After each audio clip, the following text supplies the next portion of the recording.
आपने आकाश आनंद की जिन्होंने जिस तरह जयपुर उन्होंने टिप्पणी करी उसमें कुछ नहीं बोला आपने। नहीं, मैं कुछ बोलना नहीं चाहता। मैं बड़े नेताओं पे कुछ नहीं बोलना चाहता। चलिए बड़ा सवाल, आपको जब गोली लगी थी उसके बाद में आपको पता किन लोगों ने गोली मारी थी, क्या उन समाज की तरफ से, उस जमात की तरफ से कोई ऐसी दया या कोई ऐसी आपसे उन्होंने गिल्टी महसूस करी कि हाँ हमें भी एक बड़ा कदम उठाते हुए चंद्रशेखर आज़ाद के पास जाना चाहिए और इस जो कट्टरता है, हमले हैं, उसको रोकना चाहिए? जनता के पैसे को अपने पूंजीपति मित्रों को देके केंद्र की सरकार जिस तरह से देश को लूट रही है और स्टेटों में सरकार उन वर्गों का भला करने के बजाय उनके जैसा व्यवहार करके जिस तरह से बेवकूफ़ बना रही है, ये खेल कब तक चलेगा? चंद्रशेखर भाई, जिस तरह से संसद में रमेश बिधूड़ी ने दानिश अली पर जिस तरह बयान किए और वो जो शब्दों का इस्तेमाल किया, आपको नहीं लगता कि ये एक सोची समझी रणनीति है आगामी लोकसभा चुनाव के मद्देनजर? लगातार मेरा इंतजार तो हर माँ हर बहन वो कर रही जिसके साथ अन्याय हो रहा है। हाँ, मैं फिर आपसे कह रहा हूँ, मेरी ये भी समझ में आ गया है ना कि बहुत आंदोलन करके भी वो लक्ष्य है जिससे कि परमानेंट अन्याय रुके, वो हासिल नहीं हो सकता है। आपने तो वोट के साथ ये कहा था कि आज मैंने रानी का पेट चीर दिया है, आज के बाद राजा जो है वो बैलेट बॉक्स से तैयार होगा और वोट हमारा है तो राज भी हमारा आएगा। लेकिन ऐसा क्या हुआ कि वोट हमारा, राज उनका, और चल रहा है। इसका मतलब कहीं ना कहीं जागरूकता कमी है, लोग अपनी वोट की वैल्यू को नहीं समझ पाए। इसमें मेरा सवाल, देर पहले आपने देखा अम्बेडकर सर्किल पर चंद्रशेखर आज़ाद ने बाबा साहब की प्रतिमा पर माल्यार्पण किया और बड़े उद्घोष किया कि राजस्थान के अंदर आने वाले समय में एक बड़ा परिवर्तन होगा।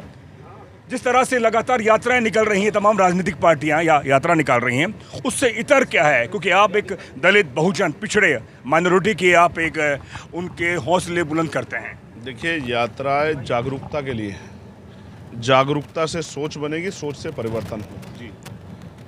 शक्ति संगठन के तौर पे हमारे पास है, बस समाज को जागरूक करके संगठित करना है। पिछले 2016 से राजस्थान में हम लोग भीम आर्मी के रूप में कार्य कर रहे हैं। ये हमारा पहला विधानसभा चुनाव। राजस्थान का कोई ऐसा मामला नहीं जिसमें जब भी कोई अन्याय हुआ और मैं ना आके खड़ा हूँ। और ऐसा समझिए कि जब तक मैं नहीं आता तब तक यहाँ की सरकारें आँखें नहीं खोलती हैं। चाहे जितेंद्र मेघवाल हो, इंद्र मेघवाल हो, कार्तिक भील हो, तोला गुजर हो, ओम प्रकाश रैगर हो, नासिर जुनैद हो, असगर हो, एएसआई मीणा जी हो, जब तक हम लोग आवाज़ नहीं उठाते तब तक सरकार को पता ही नहीं लगता कि अन्याय हुआ। सीएचए की भर्ती का मामला हो, थर्ड ग्रेड टीचर की ट्रांसफ़र का मामला हो, आशा आंगनबाड़ी कार्यकर्ताओं का मामला हो, किसानों की फसलों के दाम की बात हो, मजदूरों के लिए न्यूनतम वेतन की बात हो, हर मामले पे हम यहाँ लड़े हैं। ये यात्रा के जरिए हम जनता को जागरूक करके इस बात के लिए जागरूक भी इस बात के लिए करना चाहते हैं कि उन्होंने भारतीय जनता पार्टी की भी सरकार देखी और कांग्रेस पार्टी की भी सरकार देखी, और उन दोनों सरकारों में आकलन करने के बाद उनको अपने हितों को, अपने अधिकारों को जानना चाहिए, कितना परिवर्तन उनकी ज़िंदगी में आया। और जब मैं ये बात उनसे ज़मीन पे पूछता हूँ तो वो कहते हैं कि वो भी ऐसी थी और ये भी ऐसी थी, हमारी ज़िंदगी में कोई परिवर्तन नहीं। और सच तो ये है, अगर सुबह कमज़ोर वर्ग के लोग, किसान मेरे लोग मेहनत करने खेत में ना जाएं या मजदूरी पे ना जाएं तो शाम में उनके घर पे आटा ना आए, रोटी ना बने।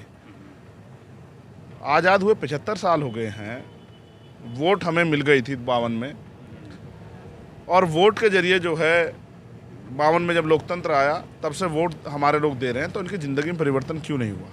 बाबा साहब ने तो वोट के साथ ये कहा था कि आज मैंने रानी का पेट चीर दिया है, आज के बाद राजा जो है वो बैलेट बॉक्स से तैयार होगा और वोट हमारा है तो राज भी हमारा आएगा। लेकिन ऐसा क्या हुआ कि वोट हमारा, राज उनका, और चल रहा है। इसका मतलब कहीं ना कहीं जागरूकता कमी है, लोग अपनी वोट की वैल्यू को नहीं समझ पाए। इसमें मेरा सवाल, जो राजनीतिक पार्टियां जो सत्ता में हैं इस समय राज्यों और केंद्र में, वो दलित, आदिवासी, पिछड़ों के वोट को सिर्फ चुनावी वोट समझती है और उसके बाद उन्हें अधिकार नहीं मिलता। देखिए, अधिकार मिलेगा भी नहीं, क्योंकि उनका लक्ष्य इन वर्गों का सशक्तिकरण है ही नहीं। अगर सशक्तिकरण होता तो शायद आज कुछ तो उन्होंने इनके लिए बेहतर किया होता। अब तो ये है कि जो बजट इनके लिए आता है उसको भी दूसरे मदों में खर्च करके और उस तरक्की को रोकने के लिए जितने हथकंडे अपनाए जाते हैं उतने हथकंडे अपनाए जा रहे हैं। पहले इसका एक उदाहरण, पहले सरकारी स्कूलों में पढ़ाई होती थी और गरीबों के लिए अवसर थे सरकारी स्कूलों में, कि सरकारी स्कूल में पढ़ के गरीब के बच्चे भी आगे बढ़ रहे थे। अब सरकारी स्कूल बंद किए जा रहे हैं, प्राइवेट इतने महंगे कर दिए, गरीब जा नहीं सकता है। फिर नौकरियां मिल जाती थी, अब भर्तियां नहीं आती, लेटरल एंट्री से भर्तियां होती हैं, और जो जहां भर्ती भी होती है वहाँ उनमें घोटाले हो जाते हैं, और बचे खुचे जितने सरकारी डिपार्टमेंट उनका निजीकरण हो रहा है। जब हम एजुकेशन लेके भी आगे बढ़ एजुकेशन लेके पढ़ भी लें और हमें रोजगार ना मिले, लोन हमें मिलता नहीं है, उद्योग धंधे हम अपने लगा नहीं सकते हैं, क्योंकि लोन भी उन्हें मिलेगा जिनकी सरकार होगी, या सरकार जिनको कहेगी इनको दे दो। यहाँ तो इतने बड़े लोग, फ्रॉड लोग हैं जो बहुत सारा पैसे लेके भाग गए। अभी 11,000 करोड़ रुपए माफ़ हुए एक बिजनेसमैन के। ये 11,000 करोड़ रुपए किसके हैं? क्या सरकार लाई है कहीं से? जनता के पैसे को अपने पूंजीपति मित्रों को देके केंद्र की सरकार जिस तरह से देश को लूट रही है, और स्टेटों में सरकार उन वर्गों का भला करने के बजाय उनके जैसा व्यवहार करके जिस तरह से बेवकूफ़ बना रही है, ये खेल कब तक चलेगा? इसलिए हमारे लोगों की तरक्की तब होगी जब उनके पास पॉलिटिकल पावर होगी। लाखों की संख्या में वो रोड पे खड़े हो जाएं, कुछ नहीं होगा। खूब नारे लगाएं, कुछ नहीं होगा। जब तक वो अपनी शक्ति नहीं बनाएंगे तब तक उनके जीवन में कोई परिवर्तन नहीं होगा। दलितों पर लगातार, मैंने कल जो राजस्थान के सामाजिक कल्याण मंत्री टीकाराम जूली से सवाल पूछा कि लगातार एट्रोसिटी बढ़ रही हैं, एफआर पे एफआर लग रही है, मामले दबा दिए जा रहे हैं। ये आप इंद्र मेघवाल की बात करी, जितेंद्र मेघवाल की बात करी, और इतने मामले हो रहे हैं। 50 लाख की बात आपने भी कही थी, नौकरी की बात कही। सरकार अब चुनावी मोड में आ गई है, कोई सारे वादे खोरे निखालस निकले, क्या कहेंगे इस पे? देखो, इस सरकार के बारे में तो मैं कह दूं, मैं ये नहीं कहता अगर किसी को आपने दिया है तो गलत किया। एक उदयपुर में घटना हुई थी, अगर आपके याद हो, कन्हैया, उसमें आपने उस परिवार के दोनों बच्चों को सरकारी नौकरी दी और 50-50 लाख रुपए का मुआवजा दिया। मैं पूछना चाहता हूं, उनका जीवन और दलित पिछड़ों के, आदिवासियों के जीवन में क्या फ़र्क है? ऐसा क्या है, एक को 50 लाख रुपए दो सरकारी नौकरी, और उसी तरह के अपराध में दूसरे को 50 पैसे भी नहीं, और ये कह के कि भाई एक्ट में जो पैसा मिल जाएगा, एक्ट में मिल जाएगा, लेकिन आप तो ये भी नहीं कि आप अपराधी गिरफ्तार कर रहे हो। गिरफ्तारी के लिए आंदोलन करने पड़ रहे। कुचामन सिटी में क्या हुआ आपने नहीं देखा? 6 दिन तक डेड बॉडी पड़ी रही। मुख्यमंत्री किस दलित के यहाँ गए, आप मुझे बताओ, आज तक का जब से मुख्यमंत्री है, किस दलित के यहाँ गए मुख्यमंत्री? उसके आंसू पूछने के लिए, उसकी मदद करने के लिए, उसको ताकत देने, किसके यहाँ गए? और अगर नहीं गए तो क्यों नहीं गए? क्या यहाँ के दलित स्वाभिमान सम्मान नहीं रखते हैं? यहाँ के आदिवासी स्वाभिमान सम्मान नहीं रखते हैं? यहाँ के पिछड़े वर्ग के लोग स्वाभिमान सम्मान नहीं रखते हैं? ऐसा क्या है कि मुख्यमंत्री उनके यहाँ जाना पसंद नहीं कर रहे हैं? इसका मतलब वो उनको चुनावी वोटर से ज़्यादा कुछ मानते नहीं है। तो ये खेल कब तक? इसी खेल के खिलाफ हमारा आंदोलन है कि लोग इस बात को समझें।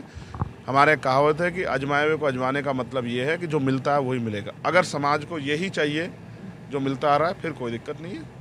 अगर समाज देखो, अगर आप 4 कदम भी चलोगे बेड़ियों में जकड़े होके, तो कहीं ना कहीं बेड़ियों में असर पड़ेगा। चंद्रशेखर भाई, जिस तरह से संसद में रमेश बिधूड़ी ने दानिश अली पर जिस तरह बयान किए और वो जो शब्दों का इस्तेमाल किया, आपको नहीं लगता कि ये एक सोची समझी रणनीति है आगामी लोकसभा चुनाव के मद्देनजर ध्रुवीकरण करने के लिए? मैं तो जानता हूँ इस बात को। दानिश अली तो मेंबर ऑफ पार्लियामेंट एक व्यक्ति हैं, उस समाज को किस तरह गाली देके और वो समाज आक्रोशित होकर कुछ कहे और फिर उसके आधार पे उन शब्दों को जो है जाल को तोड़ मरोड़ के एक ध्रुवीकरण किया जाए। भारतीय जनता पार्टी उसके अलावा है क्या? अगर भारतीय जनता पार्टी ने केंद्र में बहुत अच्छा कुछ किया होता तो इन सब चीज़ों की जरूरत क्या पड़ती? तो देखो, मैं तो समझता हूँ जिनकी राजनीति ध्रुवीकरण से होती है वो ध्रुवीकरण, और जिनकी भाईचारे से होती है हमारे जैसे लोगों की, जब तक शोषितों में भाईचारा नहीं होगा हमारी राजनीति कामयाब नहीं हो सकते। क्योंकि हम धनबल के आधार पर राजनीति नहीं करते हैं, हम जनबल के आधार पर राजनीति करते हैं और हम मनोबल के आधार पर राजनीति करते हैं। अगर धनबल के आधार पर जो लोग राजनीति करेंगे, पैसा फेंक के, पैसा दे के वोट लूटने काम करेंगे, उनकी राजनीति कामयाब हो सकती है। जो लड़ा के पोलराइजेशन करके राजनीति करेंगे, उनकी राजनीति कामयाब हो सकती है। बहुजनों की राजनीति तो बहुजन समाज को भाईचारा पैदा करके ही कामयाब हो सकती है। दिल्ली में वास्तविक प्रतिनिधि विधानसभा और लोकसभा में जाएंगे जब जनता मन से वोट करेगी, तभी गरीब के बेटों को मौका मिलेगा। दिल्ली में डॉक्टर रितु के बारे में आपने सुना, वो आंदोलन करने तकरीबन 1 महीना हो चुका है। अभी तक जिस पर चार्जशीट है, अपराध घोषित हो चुका है, प्रिंसिपल को सस्पेंड नहीं किया गया और उन्हें एडॉक पे उन्हें हटा दिया गया।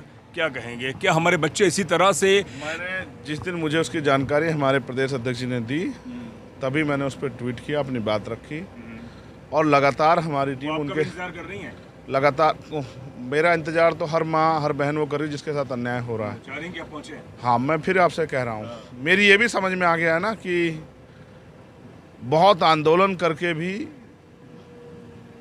वो लक्ष्य है जिससे कि परमानेंट अन्याय रुके, वो हासिल नहीं हो सकता है।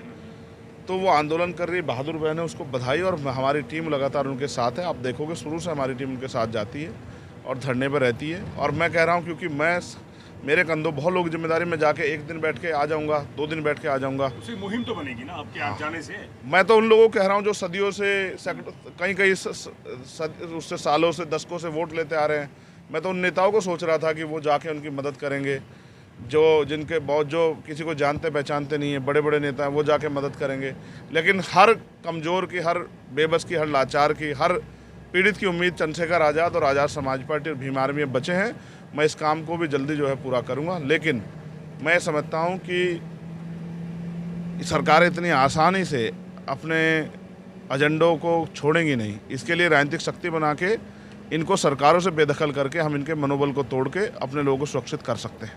बड़ा सवाल, आपको जब गोली लगी थी उसके बाद में आपको पता किन लोगों ने गोली मारी थी, क्या उन समाज की तरफ से, उस जमात की तरफ से कोई ऐसी दया या कोई ऐसी आपसे उन्होंने गिल्टी महसूस करी कि हाँ हमें भी एक बड़ा कदम उठाते हुए चंद्रशेखर आज़ाद के पास जाना चाहिए और इस जो कट्टरता है, हमले हैं, उसको रोकना चाहिए?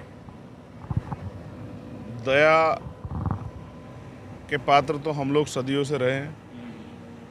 हमारी बस्तियाँ जली, सामूहिक हत्याएं हुई, दुराचार, यौनाचार अपराध हुए, हमारा सामाजिक बहिष्कार हुआ, हम भूखे मरे, हम जलाए गए, हम उल्टे लटकाए गए, सताए गए। किसी ने कभी हम पे दया की नहीं और हम दया चाहते भी नहीं हैं। ये लोकतांत्रिक देश है, हम दया के भरोसे नहीं रहना चाहते। मेरी भी सुरक्षा और इस समाज की सुरक्षा तब होगी, वंचित समाज की, जब इनके पास राजनीतिक ताकत आएगी। इसलिए बाबा साहब अम्बेडकर की उस बात को मान के कि पॉलिटिक्स द मास्टर की, और मान्यवर काशीराम साहब जब कहते हैं गुरु किल्ली सत्ता की चाबी अपने हाथ में लो, तो मैं उसी बात को समझते समाज को राजनीतिक रूप से जागरूक करने के लिए निकला हूँ। समाज में सामाजिक संगठन बहुत है, मैंने बहुत दिन सामाजिक संगठन के जरिए जिन जिन चीज़ों पे समाज को जागरूक करना था किया। बहुत सारी पाठशालाएं भी खोली, बहुत सारी शादियाँ भी, सब कुछ। लेकिन जिस काम को हम लाखों लोग मिल कर रहे हैं उससे कलम की ताकत से एक आदमी कर सकता है। इसलिए अब मेरा लक्ष्य ये है कि बाबा साहब अम्बेडकर, माननीय काशीराम साहब का अधूरा सपना कि इस देश की गद्दी पे बहुजन समाज का कोई व्यक्ति जो बाबा साहब अम्बेडकर की विचारधारा को मानता हो, बुद्ध की विचारधारा को मानता हो, सदगुरु रविदास जी महाराज की विचारधारा को मानता हो, गुरु नानक देव, संत कबीर की विचारधारा को, वो कुर्सी बैठेगा तभी भला होगा। जब मानवता की सोच का राज आएगा तभी भला होगा। आपने आकाश आनंद की जिन्होंने जिस तरह जयपुर उन्होंने टिप्पणी करी, उस पर कुछ नहीं बोला आपने? नहीं, मैं कुछ बोलना नहीं चाहता जी। मैं बड़े नेताओं पे कुछ नहीं बोलना चाहता। चलिए, बहुत बहुत शुक्रिया। चंद्रशेखर आज़ाद नेताओं और बड़े घरानों पे बोल के अपना समय खराब नहीं करना चाहता जी। बड़े लोग कभी गरीब को रिश्तेदार अपना मानते नहीं और मुझे किसी को रिश्तेदार बनाने का कोई शौक़ नहीं है। मैं तो ये कहता हूँ कि हर गरीब जो है उसको भी वही सुविधाएं और अवसर मिले जो बड़े घरानों के लोगों को मिल रहे हैं। ये लड़ाई तभी पूरी होगी जब उनको वही सम्मान का जीवन मिलेगा। धन्यवाद। राजनीतिक चेतना जिस तरह से बड़ी है, और आपके आने से मैं अभी जयपुर से आ रहा था, एक ही बात कर रहा था कि चंद्रशेखर आज़ाद ने बहुजन दलित में जो वैक्यूम था, खालीपन था, उसको भरा है और ठसके से भरा है। ये जो आपने भरा है, मुझे लगता है कि आने वाले समय में राजनीतिक सत्ता में आप पाएंगे। और जिस जो हुजूम आपको चाह रहा है, ये धन्ना सेठों की पार्टियों से, उद्योगपतियों की पार्टियों से और मनुवाद की को मानने वाली सोच की पार्टियों को ये बर्दाश्त नहीं हो रहा है। इसलिए क्योंकि CBI, ED, income tax, NIA झूठे मुकदमे और जेल से चंद्रशेखर को नहीं डरा सकते, उसके साथियों को नहीं डरा सकते। इसलिए मुझ पे मेरी हत्या करने के लिए प्रयास कर रहे हैं, इसलिए मेरे ऊपर गोली चला रहे हैं। मैं उनकी गोलियों से नहीं डरता। जब तक मेरे शरीर में जान है, मैं मान्यवर काशीराम साहब और बाबा साहब अम्बेडकर की विचारधारा को आगे बढ़ाने का काम को करता रहूँगा। समाज में जागरूकता पैदा करने के लिए संघर्ष करता रहूँगा। धन्यवाद। बहुत बहुत शुक्रिया। हमारे साथ है चंद्रशेखर आज़ाद। एक बहुत बड़ी मुहिम है, संविधान बचाओ आंदोलन, और बड़ी यात्रा है। जो गरीब, दलित, वंचित, गुर्बत के जो लोग हैं, जो अपना हक और अधिकार चाहते हैं, और जिस तरह से लगातार संविधान पर भी हमले हो रहे हैं, उसी को बचाने के लिए एक बहुत बड़ी मुहिम राजस्थान में भी वो चला रहे हैं और कुछ ही पलों में हम मालाखेड़ा पहुंचेंगे और हज़ारों की संख्या में मालाखेड़ा में उनका इंतज़ार कर रहे हैं। मैं लगातार यही बात कर रहा हूं कि भाई क्या किस तरह की व्यवस्था है, तो वहां पर इंतज़ार कर रहे हैं चंद्रशेखर आज़ाद का। हम वहां पर भी उनकी पूरे आंदोलन को, पूरी सभा को भी दिखाएंगे। बहुत बहुत शुक्रिया। जय भीम। मैं आपसे हाथ मिलाना चाहता हूँ। जय भीम। बहुत बहुत शुक्रिया मेरे सहयोगी रमन वर्मा के साथ। मैं डॉक्टर महेश वर्मा। शुक्रिया, धन्यवाद। जय भीम।